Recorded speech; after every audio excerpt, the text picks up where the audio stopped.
তো রাধে রাধে বন্ধুরা, কেমন আছো সবাই? আশা করি সকলেই ভালো আছে। আপনারা তো ভেন্ডি অনেকভাবেই রান্না করে খেয়ে দেখেছেন, তো এইভাবে রান্না করে একবার খেয়ে দেখবেন, খুবই ভালো লাগবে। তো আমি ভেন্ডিটা ভালো করে ধুয়ে পরিষ্কার করে কেটে নিয়েছি ছোটো ছোটো করে। এবারে আমি একটা মশলা বানিয়ে নিচ্ছি। তো আমি এখানে একটা মশলা বানিয়ে নিচ্ছি। চিনাবাদাম নিয়েছি, কালো জিরা, দুটো শুকনো লঙ্কা আর কারি পাতা। এগুলো রোস্ট করে নেব প্রথমে শুকনো খোলায়। এটা ভাজা হয়ে গেছে, আমি এবার এটা নামিয়ে দিচ্ছি। একটু ঠান্ডা হতে দেবো, ঠান্ডা হয়ে যাওয়ার পর আমি গুঁড়াটা করবো। মিক্সির বাটি একটা দিয়ে দিয়েছি, এটা আমি শুকনো গুঁড়িয়ে নেব। এখানে মশলাটা আমি গুঁড়িয়ে নিয়েছি, দেখুন এইভাবে। তো এবার আমি রান্নার কাছে চলে যাচ্ছি। কড়াটা বসিয়ে দিয়েছি, এবার আমি একটু সরষের তেল দিয়ে দিচ্ছি। এতে দিয়ে দিচ্ছি পেঁয়াজ কুচি। পেঁয়াজটা ভাজা ভাজা হয়ে গেলে তারপরে আমি ভেন্ডিটা দেবো। আমি এখানে বড় পেঁয়াজের আধখানা দিয়েছি, আপনাদের কাছে যদি ছোটো পেঁয়াজ হয় তাহলে একটা দিয়ে দেবেন। তো আপনাদের সঙ্গে কথা বলতে বলতে পেঁয়াজটা আমার হালকা করে ভাজা হয়ে গেছে, এবার আমি ভেন্ডিটা দিয়ে দিচ্ছি।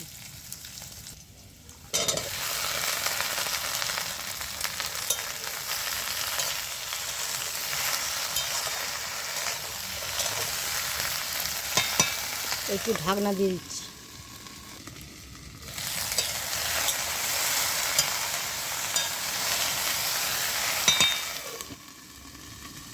এবার ঢাকনাটা খুলে আমি পরিমাণ মতো নুন আর হলুদ দিয়ে দিচ্ছি, ভালো করে নেড়ে ধরে নিচ্ছি।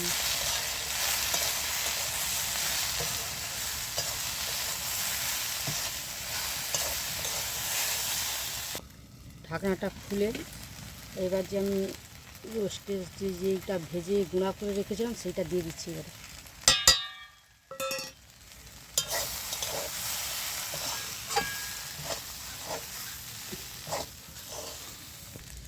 ভালো করে নেড়ে চেড়ে এটা ভেজে নিয়েছি, আমার এটা রেডি হয়ে গেছে। এবার আমি নামিয়ে নিচ্ছি।